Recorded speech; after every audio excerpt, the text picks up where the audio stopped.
Aujourd'hui, j'ai le plaisir de vous présenter David Chabalarias, qui est directeur de recherche au CNRS, qui dirige au sein du CNRS l'Institut des systèmes complexes et qui a écrit, on peut dire, un best-seller qui s'appelle Toxic Data, que vous avez certainement vu ce matin, et qui va parler de l'impact des données sur nos vies et des pièges que cela représente et aussi des solutions que l'on pourrait éventuellement mettre en place. Ensuite, nous aurons un dialogue entre David Chabalarias, Luc Stills et Reda Benkiran qui est à ma gauche. Et ensuite, nous poursuivrons après la pause. Donc, je cède la parole à David Chabalarias.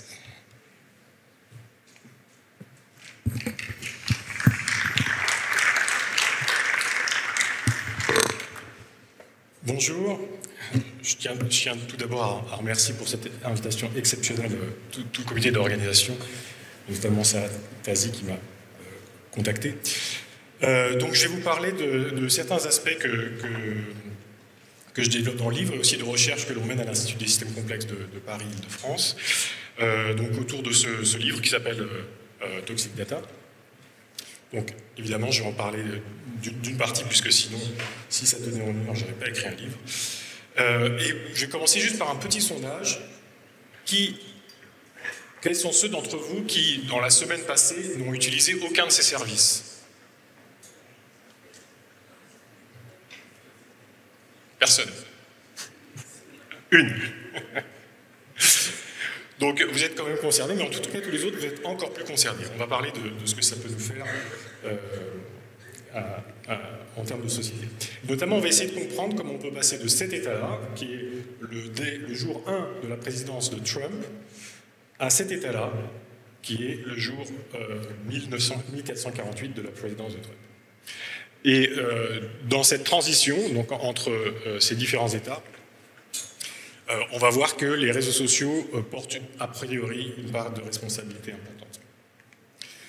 Alors, on parle ici de complexité, donc on va déjà commencer par penser la complexité des systèmes sociaux en articulation en fait avec la complexité individuelle et puis à l'intérieur donc la question de cognition. Et on va notamment s'intéresser à l'observation de cette complexité vue d'en haut. Donc ici, là, quand je montre ici une petite image, là, vous allez voir, c'est l'observation que l'on peut faire des systèmes sociaux à travers les technologies numériques, les réseaux sociaux, qui, vous allez voir, sont assez riches. Alors c'est juste pour vous donner une illustration, je vais vous montrer ça, un film qui vous montre un petit peu ça, pour que vous compreniez un petit peu de quoi est faite la matière que l'on va étudier. Donc, on a plusieurs dispositifs d'observation à l'Institut des systèmes complexes, et notamment, donc, on observe à travers Twitter l'ensemble des débats sur une thématique donnée. Donc, par exemple, ici, vous avez un film qui est une reconstitution des interactions autour des questions de changement climatique, où chaque point ici est un compte Twitter. Vous avez à peu près 200 000 personnes, là, sur 200 000 comptes sur cette image-là. Et vous voyez ici la date à gauche. Et on voit que les interactions sur ce média-là, autour de la question du changement climatique, s'organisent en gros en deux grosses super communautés. En bas, vous avez les climato-sceptiques ou climato-dénialistes qui refusent les constats d'organismes comme le GIEC. Et puis en haut, vous avez ceux qui sont convaincus qu'il faut faire des choses et qui militent pour certaines mesures.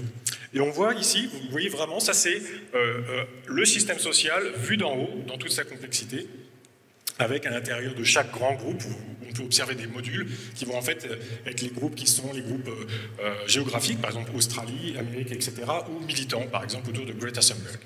Donc ça va être le genre d'observatoire sur lequel je vais m'appuyer pour parler, de raconter ce que je vais présenter, mais aussi pour que vous ayez un peu une idée de comment on peut observer la société vue d'en haut et après essayer de l'analyser dans toute sa complexité. Alors, il y a une manière de concevoir les organisations sociales que je trouve vraiment très originale et intéressante. Et plusieurs grands penseurs l'ont formulée, mais ici, il y a une formulation de Hayek, qui je trouve est très claire, qui montre que les sociétés humaines sont ce qu'il appelle des cosmos. Alors, pour faire la différence entre un cosmos et une autre formulation qu'il appelle taxis, il y a cette citation où il explique qu'en fait, il y a des systèmes qui sont organisés, au sens où il y a un chef et le chef commande, où il y a une hiérarchie en fait, qui commande le comportement des différentes personnes. Et puis il y a d'autres systèmes qui sont auto-organisés, au sens où des formes émergent, des leaders émergent, mais après sont remplacés par d'autres leaders, et où leur évolution de ces systèmes est relativement contingente, va dépendre un petit peu des interactions avec l'environnement, du bruit, etc. Et donc ça, ces systèmes-là, il appelle ça des cosmos. Et il explique que les cosmos résultent des régularités des individus, des comportements, des entités qui le composent et qui vont être révélés par les interactions. On peut penser aussi au principe hologrammatique qui est cher à Edgar Morin, qui est à peu près la même chose, c'est-à-dire que les individus ont de multiples propriétés, des potentialités, ils peuvent devenir plein d'individus différents, mais dans les interactions sociales, ils vont se fixer à un moment donné sur une identité particulière, et l'interaction entre ces différentes identités va créer le social. Et on pourrait rajouter, maintenant qu'il y a aussi les sciences cognitives qui se sont beaucoup développées, que pour bien comprendre le social, il faut aussi comprendre la cognition humaine et comment la cognition humaine interfère avec les relations sociales et comme on va le voir aussi avec les relations socio-numériques. Alors, juste pour vous commencer, j'ai choisi quelques phénomènes à mettre en avant.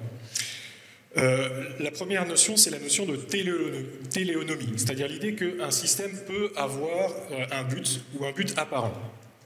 Alors, pour un peu illustrer ça, et pour montrer que ça peut être complètement une illusion, on va dire comme une illusion d'optique, on va réfléchir à ce modèle-là des urnes de Polya, qui est un modèle très très simple. Vous prenez une urne qui contient au début deux boules, une boule bleue, une boule blanche, et il y a un mécanisme de placement des boules dans l'urne qui est le suivant. Vous fermez les yeux, vous prenez une boule au hasard, vous regardez la couleur et vous remettez dans l'urne deux boules de la même couleur. C'est-à-dire qu'au début, vous avez une bleue, une blanche. Si vous tirez une blanche, vous remettez une blanche. Donc au début, après vous avez deux blanches et une bleue. Donc du coup, la probabilité de tirer une blanche, c'est 2 tiers et une bleue, c'est 1 tiers. Et vous recommencez, etc. jusqu'à ce que l'urne se remplit. La question, c'est comment la proportion des boules de couleurs, enfin comment la proportion des différentes couleurs va évoluer dans l'urne. Alors ici, vous avez, au cours du temps, une instantiation de ce processus, et vous voyez que après quelques fluctuations, la proportion des boules disons blanches dans l'urne, va se stabiliser à une certaine valeur qui est là autour de 0,8. La question, c'est que si vous êtes dans le système, vous avez l'impression que ça se stabilise, et vous pourriez dire naïvement, eh bien, en fait, cette procédure génère donc des attracteurs qui vont vers 0,8. En fait, si on étudie mathématiquement ce modèle, on voit qu'il n'y a pas d'attracteur unique pour ce système, que n'importe quelle valeur entre 0 et 1, uniformément, peut être choisie par ce système-là. Donc ça, c'est la propriété des urnes de Polya. Et donc, quand vous regardez de l'intérieur, vous avez l'impression qu'il y a une apparente destinée du système, c'est-à-dire qu'il se stabilise et il va vers l'attracteur, on a l'impression qu'on ne peut pas en sortir. Mais en fait, si on refait l'expérience, cette destinée sera tout autre alors qu'on a exactement dans les mêmes conditions. C'est juste le hasard qui, de manière contingente, a généré des attracteurs. Donc ce qu'il faut bien voir, c'est que là on a une idée, vraiment si on veut faire une analogie assez grossière, de quelque chose qui, d'une certaine manière, s'auto-organise, va vers un attracteur fort, mais cet attracteur est en fait assez contingent et va dépendre des différentes contingences du coup, qu'il a rencontrées au cours du temps. Donc la main qui a peut-être tremblé dans l'urne et qui a choisi une boule plutôt qu'une autre. Alors la question c'est, est-ce que l'on peut influencer ou contrôler ces émergences? Alors maintenant on va passer sur un truc un petit peu moins évident, mais juste quand on pense en termes de système complexe, donc avec toutes ces contingences, ces émergences, etc., je pense qu'il y a 2 erreurs à ne pas faire. Pour reprendre l'expression de Hayek, le fatal conceit, la première, c'est de penser qu'on peut toujours influencer ces systèmes. Il suffit de trouver le bon bouton. En appuyant sur le bon bouton, on va pouvoir influencer ces systèmes. J'ai trouvé l'engrais, ça marche. Si je mets de l'engrais, j'aurai une bonne production. En fait, si on pense comme ça,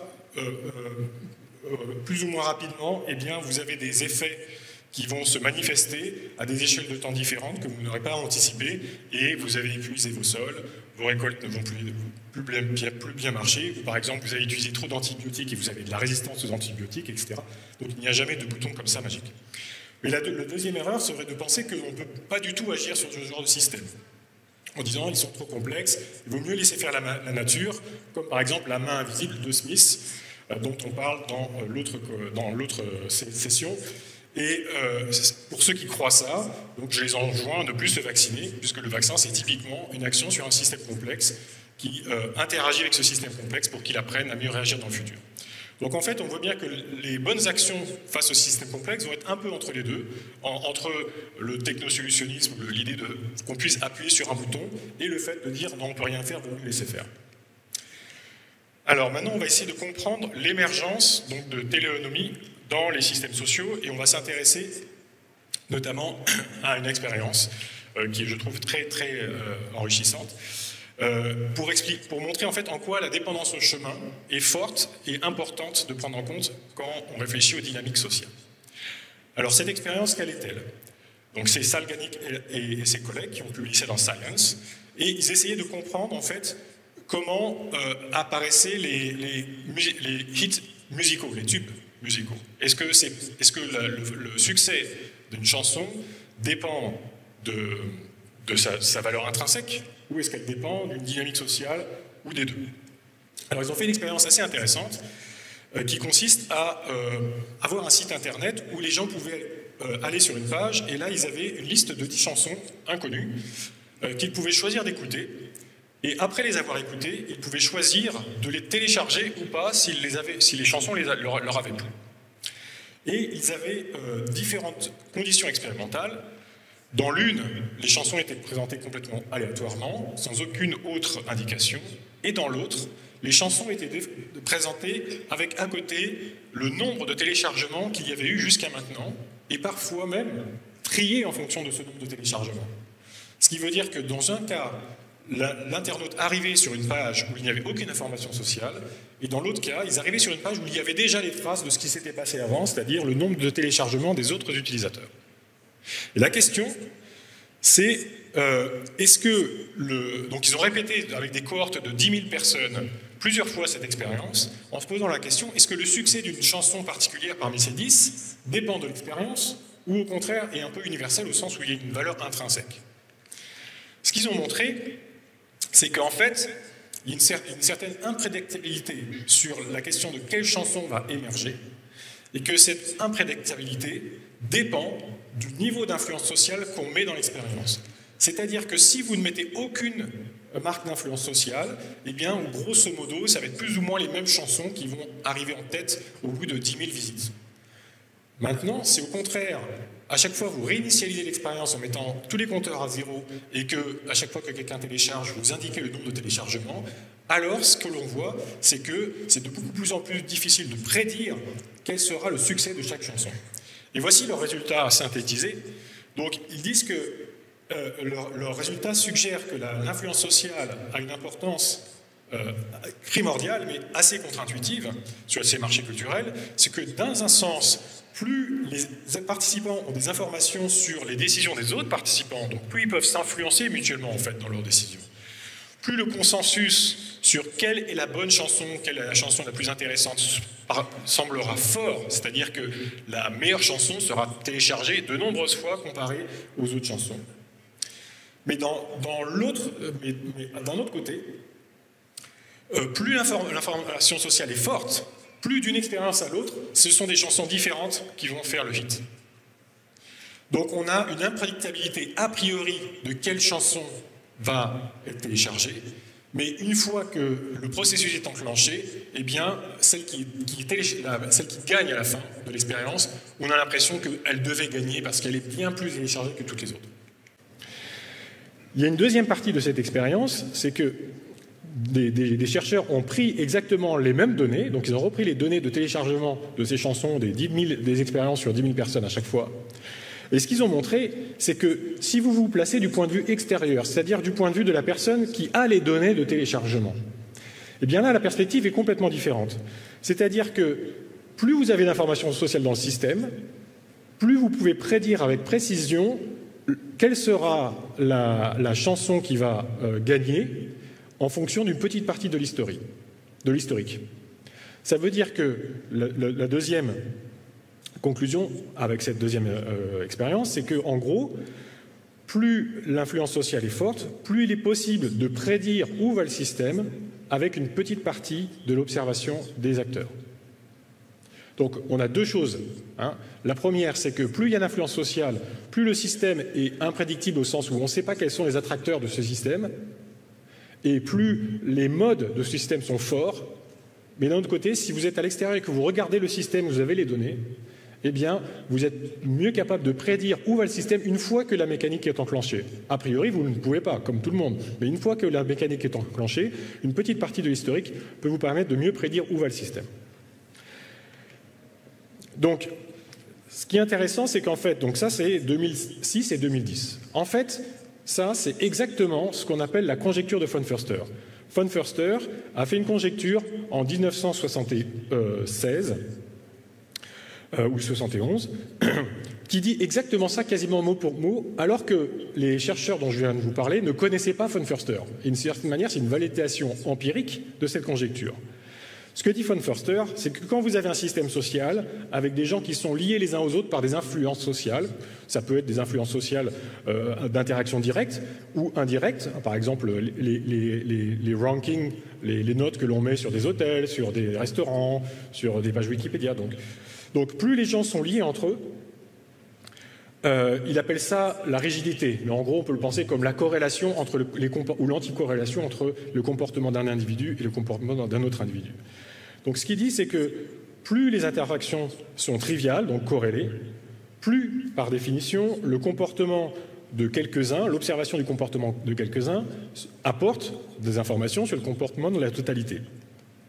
Et là il fait la conjecture suivante, c'est que donc plus les relations interindividuelles sont triviales, plus le comportement de la totalité, donc par exemple quelle chanson va être sélectionnée, va paraître comme indépendant des préférences des individus. C'est-à-dire elle ne va refléter moins les préférences individuelles que s'il y avait moins de corrélation. Bien que ce comportement émergent ne soit que la composition, bien sûr, des comportements individuels.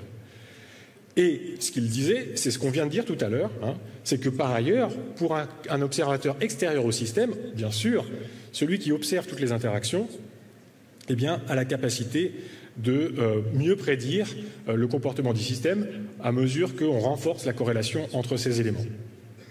Alors ça a un impact très très important sur nos infrastructures numériques et l'impact qu'elles peuvent avoir sur les sociétés humaines.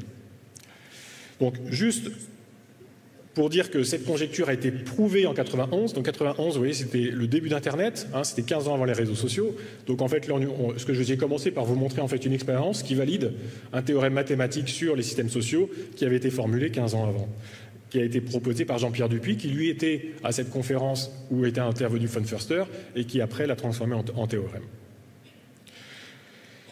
Donc ce qu'il faut bien comprendre, c'est par rapport à l'impact de toutes les infrastructures des nouvelles technologies de la communication, par exemple les réseaux sociaux, même le mail, le web, etc., c'est que ces infrastructures-là changent les points de rigidité interindividuelle. On est de plus en plus influencé par les autres et surtout on voit plus de monde dans notre environnement social et aussi on fait des actions qui sont de plus en plus triviales et de plus en plus virales. On le voit, comme par exemple des images qui vont se balader sur Internet et dupliquer des milliards de fois juste parce qu'il y a un bouton qui permet de le faire. Et donc, ce qu'il faut bien comprendre, c'est que toutes les infrastructures numériques, elles, ce qu'elles font, c'est qu'elles renforcent la corrélation entre les personnes et elles renforcent le niveau d'influence sociale qui est dans le système. La conséquence de ça, si on suit von Förster et si on suit l'expérimentation, c'est qu'on renforce aussi les dépendances au chemin dans les dynamiques sociales collectives. On va voir en quoi c'est important. Et non seulement ça a deux effets, c'est que ça rend les dynamiques sociales plus prédictibles, enfin ça a trois effets en fait. Ça les rend moins prédictibles a priori, c'est-à-dire que vous pouvez avoir des mouvements de foule, des engouements pour tel ou tel mode qui sont assez imprédictibles a priori, mais une fois que le mouvement est enclenché, il devient plus prédictible pour ceux qui sont capables de les observer. Par exemple, tout à l'heure, je vous ai montré, on voyait les comptes Twitter qui interagissaient. Ça, c'est un point de vue extérieur. Une fois que vous observez ça, vous êtes capable de mieux prédire ce qui est en train de se passer. Et par ailleurs, comme on renforce la dépendance au chemin, et que la dépendance au chemin, en gros, c'est des petites conditions initiales vont fortement influencer les comportements futurs, si vous êtes capable d'agir au bon moment, c'est-à-dire au début d'un processus, eh bien, vous êtes capable d'agir sur l'ensemble du processus à grande échelle. Donc ça, c'est détaillé notamment dans un article de 2016. Donc, la question maintenant, c'est qui a ce point de vue intérieur et extérieur? Donc, le point de vue intérieur, c'est par exemple sur les réseaux sociaux, c'est nous. Hein, on est sur notre compte, on voit nos voisins, mais on n'a pas de vue globale. On ne voit pas ce qui s'est passé ailleurs en termes de nombre de personnes, on n'a pas cette vue-là. Par contre, le point de vue extérieur, eh bien, on peut l'avoir. On peut l'avoir, par exemple, avec ce que je vous ai montré. Donc ça, par exemple, c'est un point de vue extérieur. Ici, vous avez, donc encore une fois, une carte des militants qui parlent du changement climatique, avec à gauche ceux qui sont convaincus qu'il y a réchauffement climatique et qu'il est d'origine humaine, et à droite, les climato-sceptiques ou les climato-dénialistes. Ça, c'est un point de vue extérieur, comme je vous l'ai montré tout à l'heure aussi en vidéo. Mais il y a aussi toutes ces compagnies-là qui ont le même point de vue extérieur. Ces compagnies-là engrangent des données sur tout ce qui est donc, notre vie privée, c'est leur modèle économique. Et donc, ces compagnies-là ont actuellement le point de vue extérieur sur nos sociétés. Et comme par hasard, d'une certaine manière, elles mettent le paquet sur tout ce qui est influence sociale. Donc ce qu'il faut bien comprendre, c'est que parce que quand vous êtes dans un business model comme ça, la prévision, puisque vous cherchez à vendre des publicités, la prévision est la mère de tous les profits. Ce qui veut dire que vous allez avoir une tendance naturelle à augmenter le niveau d'influence sociale et de corrélation entre vos utilisateurs, de manière à pouvoir mieux prédire. Si vous êtes Amazon, vous avez intérêt à ce que les comportements soient très corrélés, de manière à pouvoir livrer en avance les livres qui vont faire un hit. Et c'est ce qu'ils font. Ils ont déposé un brevet qui permet de livrer à l'avance, avant que les gens commandent, des livres en fonction de ce qu'ils observent sur leur plateforme. Et ça marche d'autant mieux qu'ils ont des algorithmes de recommandation qui vont recommander les bouquins. Mais en faisant ça, donc les big tech, en augmentant ce niveau d'influence sociale, rendent les dynamiques sociales à la fois plus imprédictibles et plus manipulables. Alors maintenant, on va voir justement ce côté manipulation.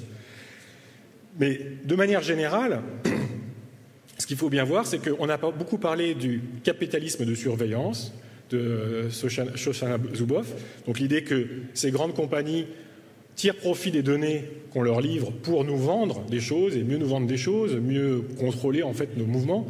Ça, c'est une chose et c'est très important. Mais l'autre chose qu'il faut bien comprendre, c'est qu'en déployant à grande échelle Facebook, c'est 2,8 milliards d'utilisateurs qui utilisent le même canal d'information avec les mêmes algorithmes de recommandation. Quand vous passez à cette échelle, vous avez aussi un impact sur la manière dont se forment les relations interindividuelles, dont se forment les groupes sociaux, dont se forment les idées à l'intérieur aussi des groupes sociaux, de l'intensité avec laquelle une foule va aller militer pour une cause ou pas. Et donc, ce que vous vendez aussi, c'est la capacité à modeler les patterns d'influence sociale et donc la manière dont les gens vont faire des relations les uns avec les autres.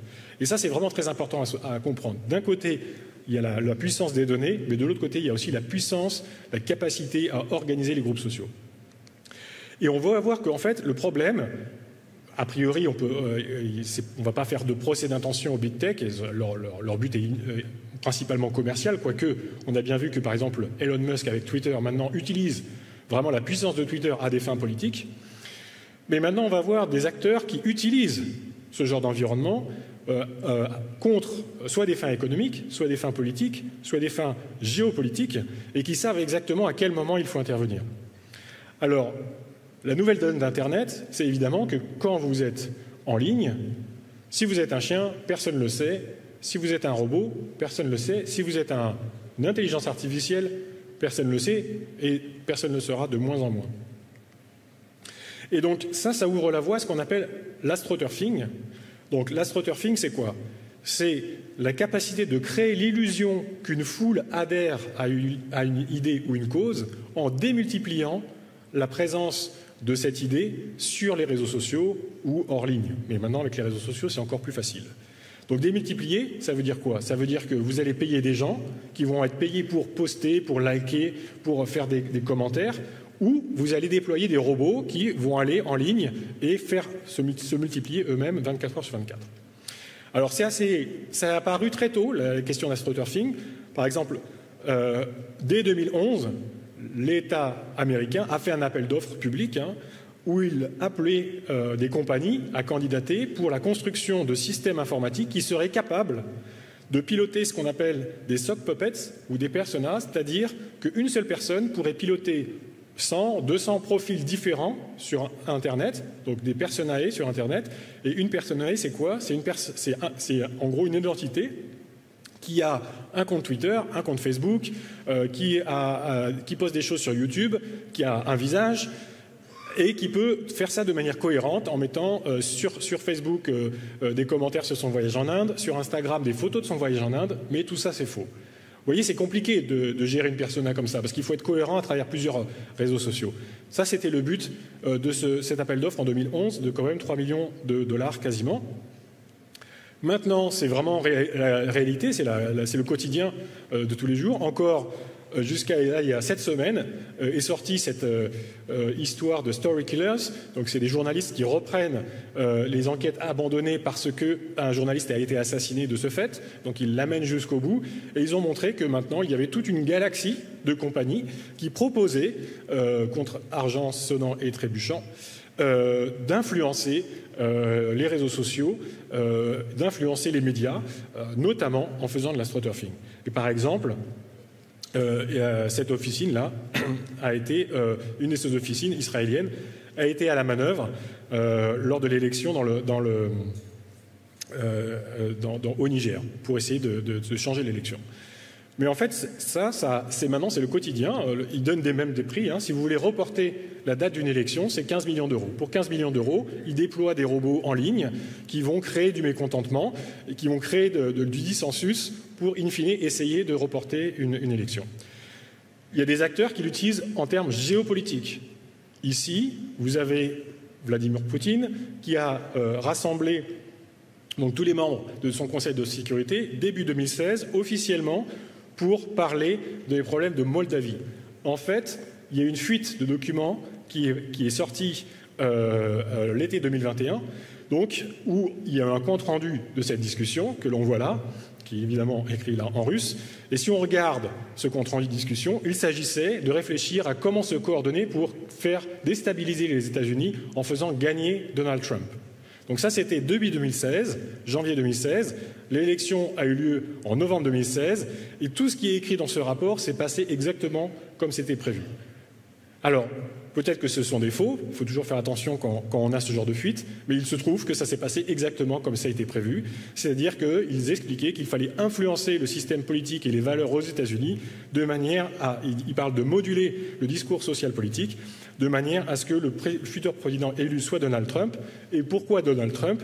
Parce que Donald Trump est décrit comme quelqu'un qui est à la fois conservateur, plein de complexes, facilement manipulable, sur lequel on a peut-être des compromates, et qu'il faut absolument qu'il soit élu pour faire gagner la position, avancer les positions géopolitiques de la Russie.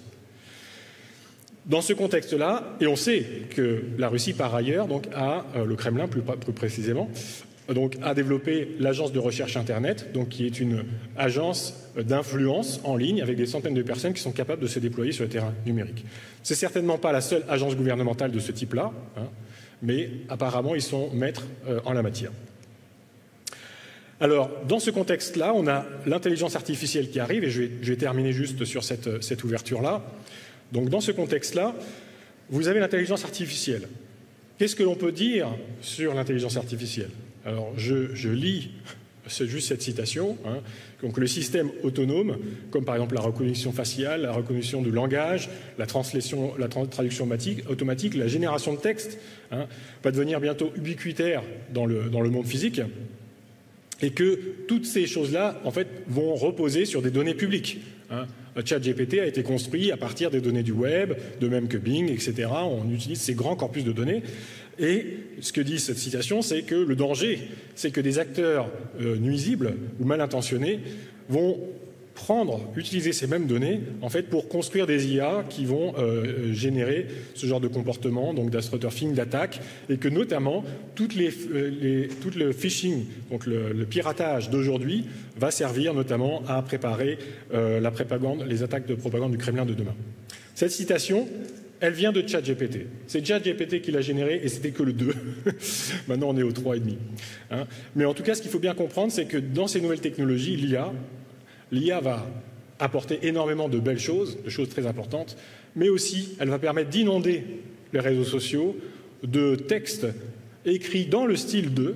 On peut apprendre à une IA de parler comme tel homme politique, et à ce moment-là, ça va être très difficile de lutter contre cet astroturfing, le fait de l'influence sociale qui va en découler, et du coup, ça va rendre les systèmes politiques instables. Juste pour vous rappeler un petit peu la chronologie, vous savez que Microsoft avait sorti il y a quelques années Tay, donc qui était une intelligence, un chatbot qui parlait sur Twitter et qui échangeait avec les utilisateurs. Ils ont dû fermer le jour même leur chatbot parce qu'il était devenu nazi. Hein, il répondait ce genre de choses quand on lui demandait de parler de 9/11. Donc il disait oui, 9/11 c'est très bien et Hitler aurait pu mieux faire, etc., etc. Donc il était devenu nazi. Ce qu'il faut bien comprendre, c'est que ces intelligences artificielles, en fait, apprennent à partir des données qu'elles ont à disposition. Ils ont dû fermer immédiatement et là récemment, ils ont ouvert Bing. Comme on dit, jamais une sans deux, jamais deux sans trois. Bing, pas plus tard que hier ou avant-hier, a commencé à traiter un journaliste de Hitler et a commencé à l'insulter parce qu'en fait, en gros, il est sorti de ses rails. Tout simplement parce qu'il a certainement appris à partir d'Internet et qu'il n'y avait pas eu assez de garde-fous en amont pour contrôler en fait cet apprentissage automatique. On pourra reparler dans la discussion de qu'est-ce que veulent dire vraiment ces intelligences artificielles.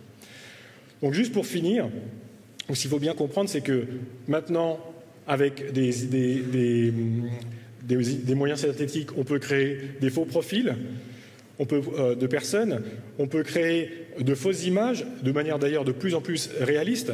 On va, par exemple, avec Midjourney, maintenant, on peut créer un peu n'importe quelle situation. Ces technologies sont déjà utilisées sur le terrain. Hein, par exemple, il y a eu des deepfakes, donc ces vidéos complètement artificielles qui ont circulé au Burkina Faso pour essayer d'influencer les foules. Et donc là, c'était des Européens ou qui expliquaient, qui développaient des arguments nationalistes. Tout ça, c'était des fausses informations. 4chan, donc, qui était un forum avec une forte composante à l'intérieur alt-right américaine, s'amuse aussi beaucoup avec ce genre de technologie. Donc, par exemple, des gens ont utilisé ce genre de technologie pour déployer des discours de haine en ligne en prenant la parole d'acteurs connus. Et donc, ce qu'il faut bien comprendre, c'est que Internet va être submergé de contenus synthétiques et que donc, à l'avenir, il va falloir repenser les réseaux sociaux, il va falloir repenser qu'est-ce que ça veut dire de construire une relation avec quelqu'un et certainement privilégier encore plus que maintenant la question des interactions en ligne. Donc pour conclure, j'ai dû aller un petit peu vite au sens où il y a plein de sujets à couvrir. Vous trouverez ça dans le livre si vous le souhaitez. Mais ce qui est important de comprendre, c'est que les big tech, hein, Google, Facebook, Amazon, TikTok, sont en train de déployer une nouvelle forme de capitalisme, hein, on peut appeler ça capitalisme d'influence, capitalisme d'attention, etc. Et que dans ce contexte-là, les démocraties, et d'ailleurs tous les régimes un peu stables et plutôt humanistes, vont devenir instables. Ceux qui contrôlent les environnements numériques ont un intérêt économique à les saturer d'influence sociale, puisque ça augmente la prédiction. Ça veut dire plus de recommandations, plus d'actions pré-mâchées où on va pouvoir cliquer, ça va devenir viral, etc. Mais d'un autre côté, cette saturation, et ça c'est le théorème de von Förster, rend nos environnements sociaux numériques beaucoup plus instables, beaucoup plus contingents et beaucoup plus manipulables.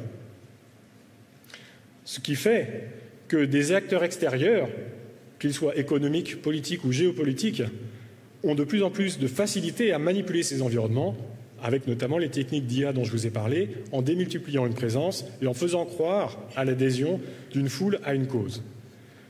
Les acteurs hostiles aux démocraties existent. Actuellement, l'Europe est en pseudo-guerre avec le Kremlin. Ça commence à dégénérer, comme en a parlé Edgar Morin, avec beaucoup de verve. Et donc, ces terrains numériques deviennent aussi des terrains de bataille hybride. Avec un peu de persévérance, ce genre de régime totalitaire va réussir son jeu. Parce que, il faut bien comprendre que, par exemple, vous regardez en Chine ou en Russie, les réseaux sociaux numériques sont utilisés comme des armes. Ils sont utilisés à des fins de contrôle de population. Et donc, ils ne peuvent du coup pas être utilisés à des fins d'influence par des pays extérieurs. Alors que, dans l'inverse, les démocraties jouent plus ou moins le jeu de la liberté d'expression et donc sont ouvertes à ce genre d'attaque. Et donc, à terme, si on garde ce modèle des plateformes numériques basées sur l'influence sociale, mais sur d'autres choses dont je n'ai pas eu le temps de parler, c'est-à-dire l'engagement, maximiser le nombre de clics par exemple, eh bien, on va vers des instabilités majeures. Voilà. Donc il y a plusieurs niveaux d'action, des niveaux individuels, on va en parler dans la table ronde. Il faut agir individuellement, collectivement, au niveau institutionnel. C'est vraiment de manière systémique qu'il faut agir et inventer de nouvelles choses. Et juste pour conclure et un peu rendre hommage aussi aux investissements qui sont faits ici sur la question de l'éducation, une petite citation de von Förster qui explique que l'éducation est primordiale et qu'il faut absolument, c'est pas un privilège ou un droit, c'est une nécessité d'avoir une bonne éducation au sein de la population pour pouvoir affronter les défis de demain. Voilà, merci beaucoup. On va s'installer.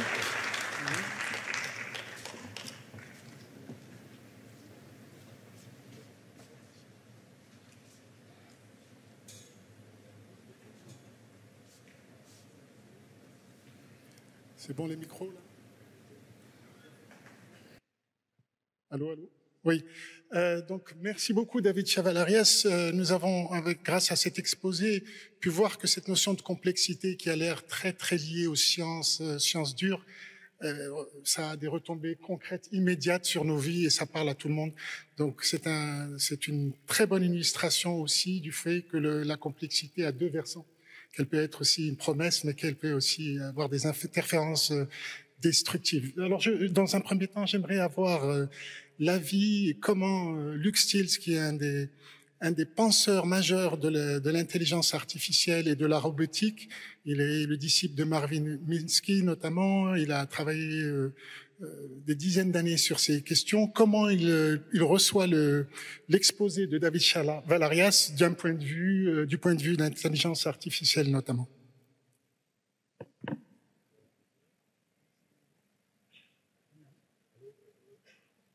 Allô? Ah oui.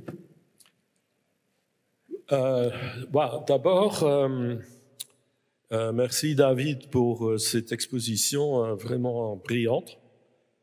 De plusieurs points de vue, en fait. Bon, déjà, David, pour assez longtemps, a montré comment les idées, les techniques aussi de la science de la complexité peuvent être utilisées pour étudier des phénomènes sociaux. Et il fait ça d'une façon extraordinaire. On a vu au début les images. C'est vraiment très, très mouvant, en fait. Ça, c'est un point. Deuxième point, c'est que il travaille sur des choses qui sont extrêmement importantes. Et moi, je suis tout à fait d'accord avec les conclusions. Je peux donner autre exemple, les phénomènes que, par exemple, des articles sont générés automatiquement maintenant avec ChatGPT, etc., sont en train de détruire le trust dans les médias. Un bon exemple, c'est le CNET. C'est une organisation qui a produit pendant longtemps des articles sur les développements dans la technologie avec des humains qui ont une très bonne réputation. Et maintenant, ils ont commencé à produire des articles qui sont en fait surtout orientés vers la manipulation de clics. Parce que pour eux, les chefs de cette entreprise, pour eux, ils sont pas intéressés dans la vérité ou donner de l'information juste, disons, mais c'est plutôt pour leur profit, on peut dire. Alors ça, c'est en train de se passer.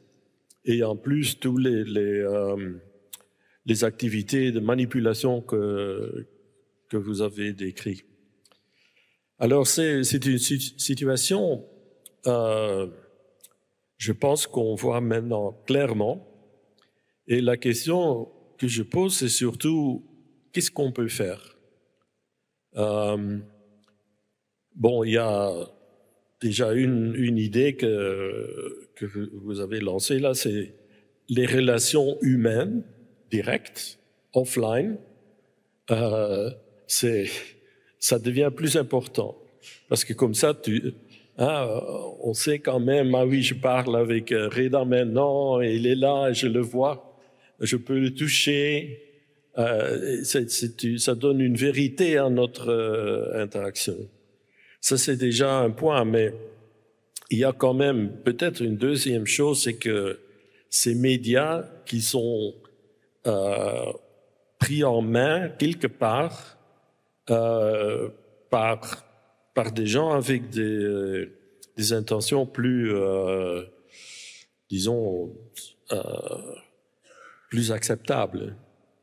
Parce que maintenant, ce sont des Twitter, par exemple, avec Musk et tout ça. On voit tous les jours que la situation s'aggrave.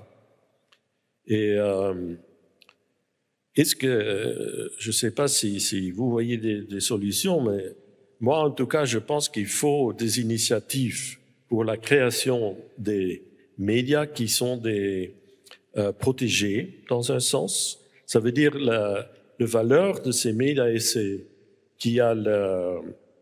on essaie de communiquer la vérité. La vérité est toujours quelque chose qui n'est pas absolu, mais quand même qu'on n'essaie pas de manipuler, que les systèmes sont développés d'une façon où l'interaction sociale n'a pas les caractéristiques que vous venez de décrire.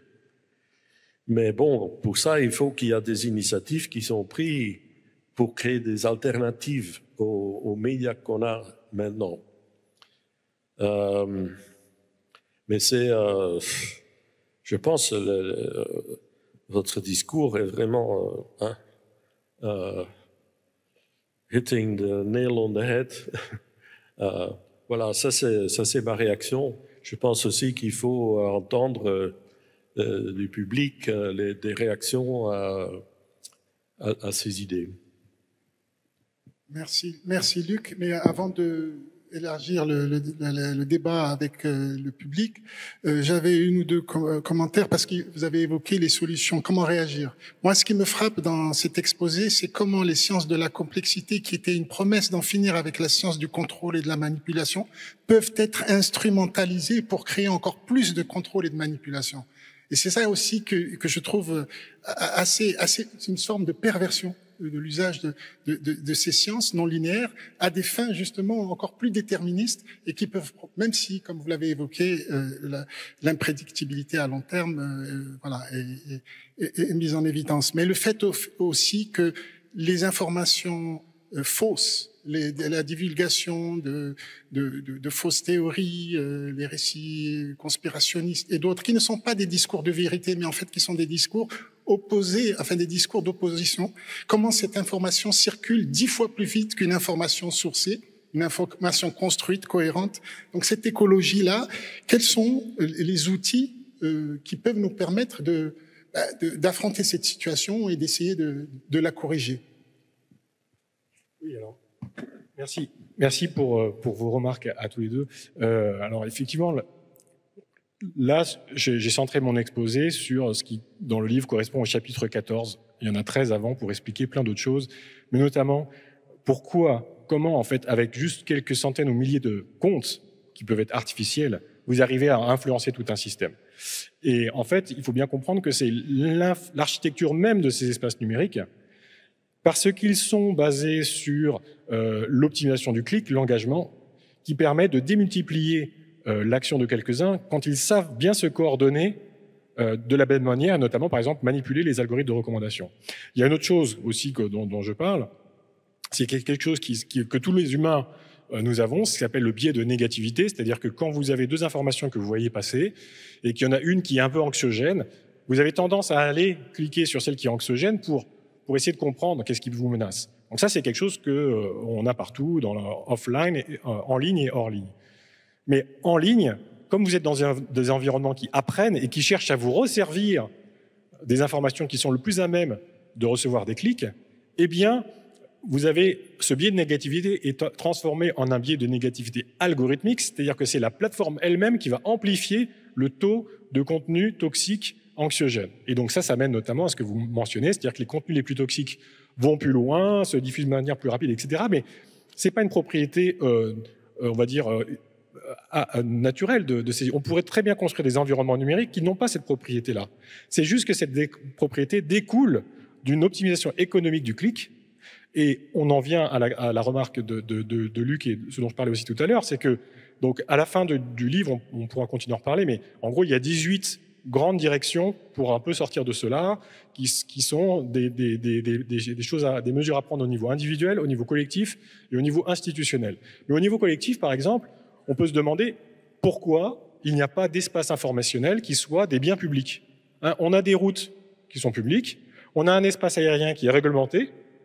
Pourquoi les endroits où les gens se retrouvent, en fait, sont des endroits qui relèvent des institutions privées et donc soumis à en gros une physique de l'information qui est de l'optimisation privée. Parce que ça coûte pas cher de monter un Twitter, ça coûte pas cher de monter un Facebook. C'est pas de la technologie rocket science comme on dit. C'est pas envoyer un homme sur la lune. Hein, c'est du PHP ou etc. Un peu de serveur.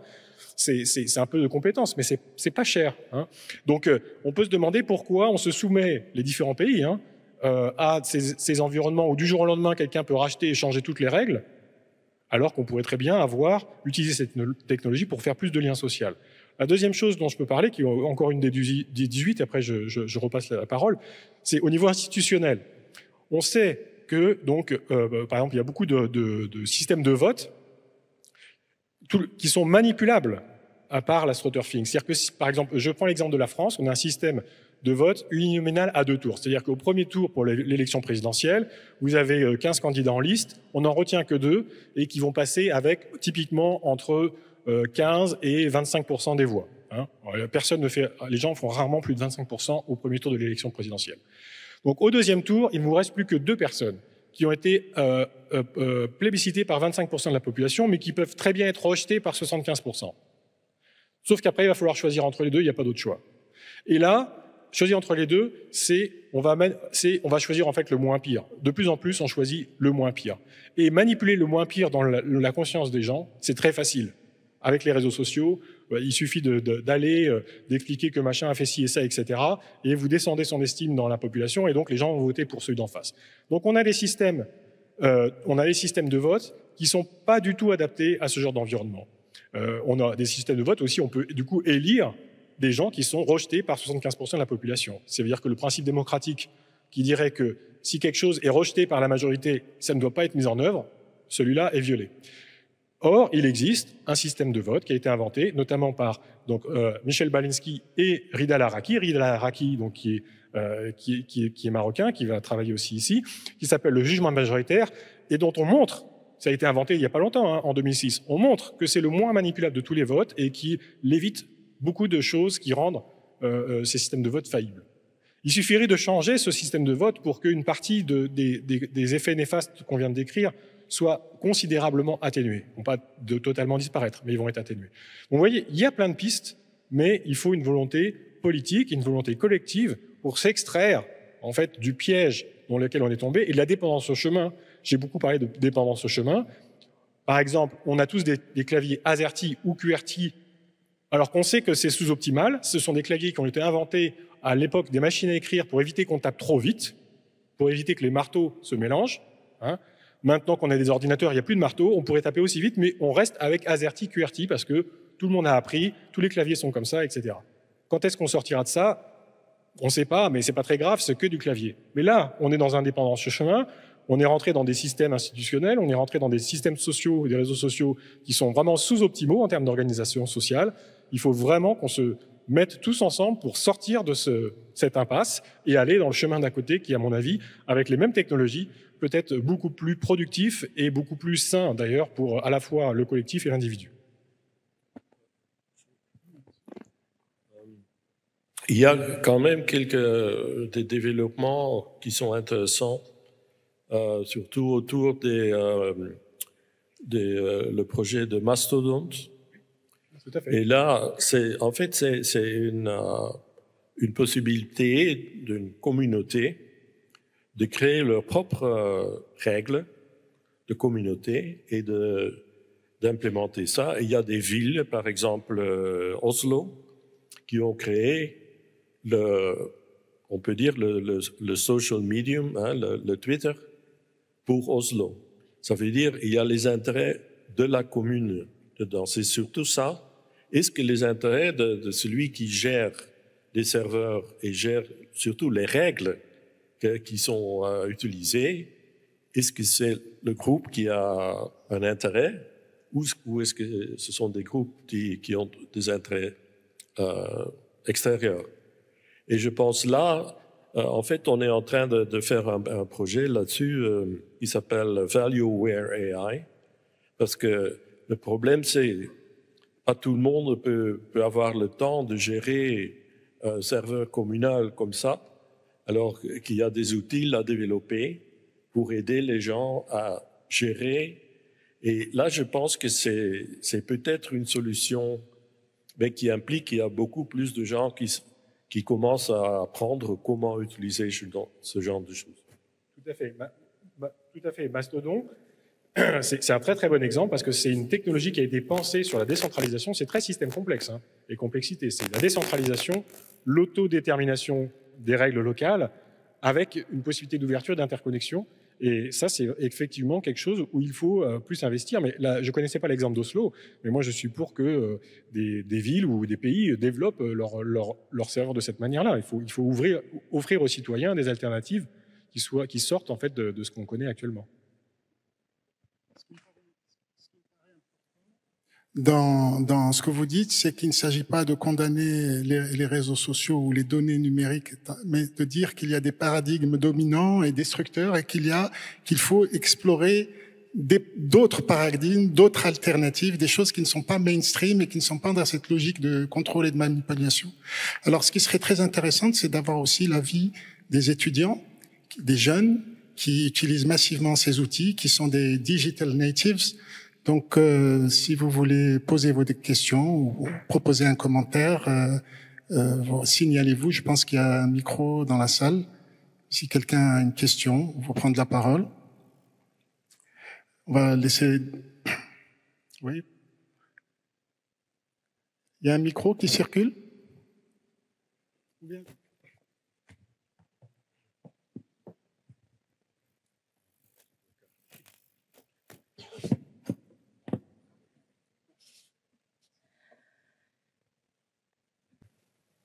Je lis mes notes. J'ai pris des notes pendant que vous parliez. Merci beaucoup pour les interventions. C'était très intéressant et passionnant. Je rebondis juste d'abord sur la dernière proposition de développer des alternatives locales. On sait très bien que... Enfin, on a deux possibilités. Soit de dire on ne centralise pas, on décentralise et localement, chacun fait un peu ce qu'il peut. Ou bien on essaie de mettre un peu de réglementation, un peu d'éthique, de la régulation, etc. Et c'est ce qu'essaie de faire la plupart des pays aujourd'hui avec les différentes agences. Si on parle de la France, par exemple, il y a la CNIL qui a travaillé beaucoup sur l'architecture des interfaces, notamment sur les clics, etc. Alors, moi, en fait, je pense que vous avez beaucoup parlé d'influence sociale. Et je pense qu'au-delà de l'influence sociale, on pourrait réfléchir à la question de la manipulation par design. Et j'entends par là le fait d'introduire des nudges dans les algorithmes, d'introduire des biais dans les algorithmes, de faire de la subordination algorithmique, de pousser les gens à ne plus faire les choix qu'ils veulent parce que les algorithmes imposent telle ou telle chose. Le nombre de fois où vous vous retrouvez à vouloir cliquer sur autre chose que ce qui est proposé et vous ne pouvez pas. Et ça, c'est pas de l'influence sociale, c'est l'incapacité de l'individu face à un diktat algorithmique qui est imposé par le designer du système. Donc, je pense qu'il y a deux types de facteurs qui influencent. Il y a les facteurs exogènes, les influences, etc. Et puis, il y a des facteurs endogènes au système eux-mêmes qui font que les individus ne pourront pas ou ne peuvent pas choisir ce qu'ils veulent. Donc, il y a ça que je voulais dire, que je voulais souligner. Donc, je pense que c'est assez important. Et c'est là où la régulation peut avoir tout son sens. C'est-à-dire d'imposer aux constructeurs, aux designers de ce système, d'ouvrir le jeu et de permettre plus de choix, par exemple, plus d'options, etc. La deuxième chose que je voulais souligner aussi, c'est la question des nudges. La question des nudges passe beaucoup sous silence, mais elle a démarré avec le marketing, en fait. Et elle est de plus en plus utilisée dans les algorithmes. Je sais que, par exemple, Obama l'avait utilisée pour lutter contre l'obésité aux États-Unis. Elle a été utilisée un peu partout, à tel point que le Chili, en 2020, a demandé que les droits cognitifs soient reconnus comme des droits inaliénables, des droits humains à part entière. C'était en octobre 2020. Ça veut dire quoi? Ça veut dire qu'on reconnaît aujourd'hui qu'on peut manipuler le mental des gens par les algorithmes. Et donc ça, on n'est plus dans l'influence qui est externe, l'influence sociale. On est vraiment dans la manière dont on va concevoir ces systèmes-là. Alors, je pense à un dernier point, et là je ferai référence à deux types de manipulations qui sont très importantes, c'est les manipulations cognitives et les manipulations émotionnelles. Vous avez sûrement vu l'avatar Replica qui a été développé et commercialisé aux États-Unis, qui est en fait censé être un ami qui vous aide à mieux gérer vos émotions.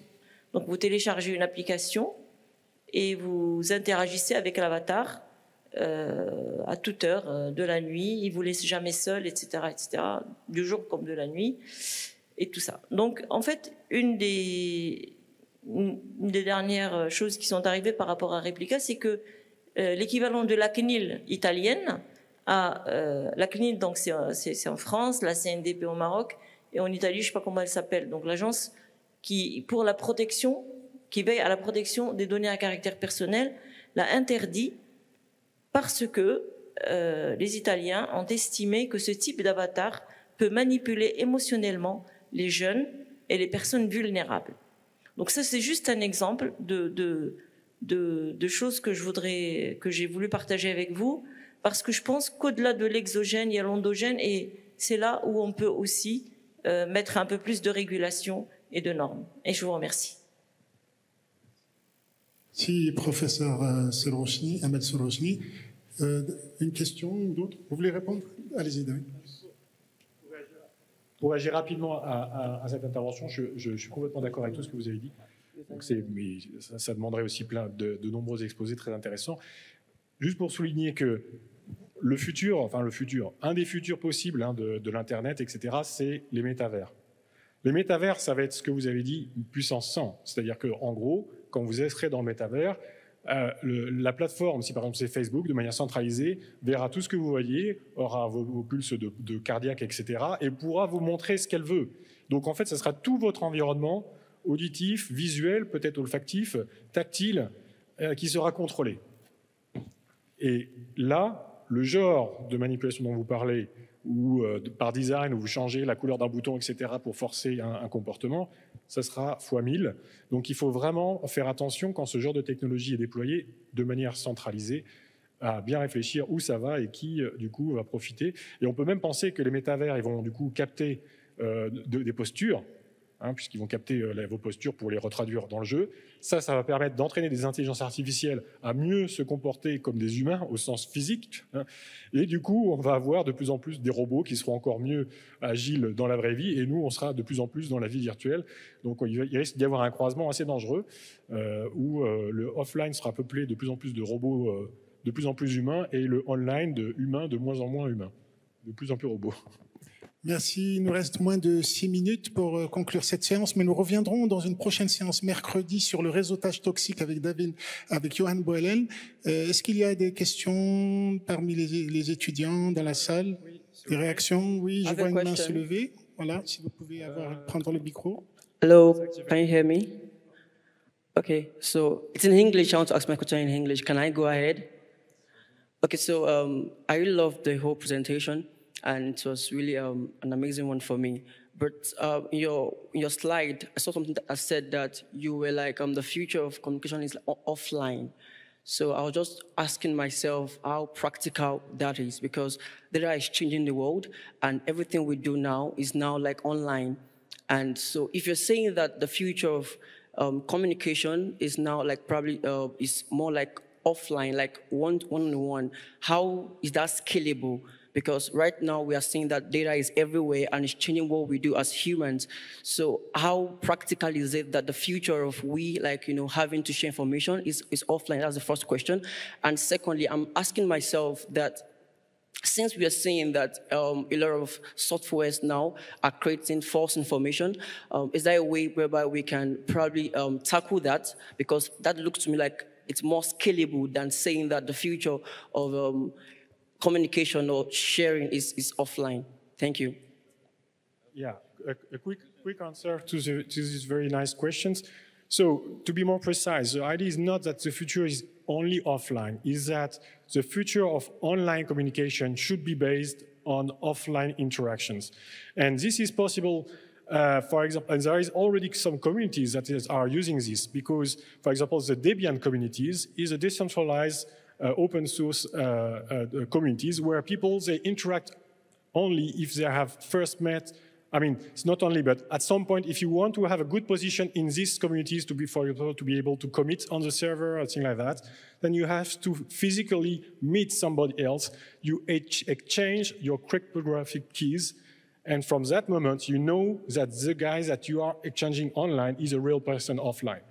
So now, what is important is, and this is a colleague, Alexandre Delanoë, who is working on that at ESA, is that we should redefine the identity, the notion of identity online, based on some cryptographic technologies coupled with real offline interactions. And this is, I think, the future of both online and offline interactions. Last question here, please. We have 2 minutes and a half, so we're a bit late in our time. Please, the microphone for this gentleman.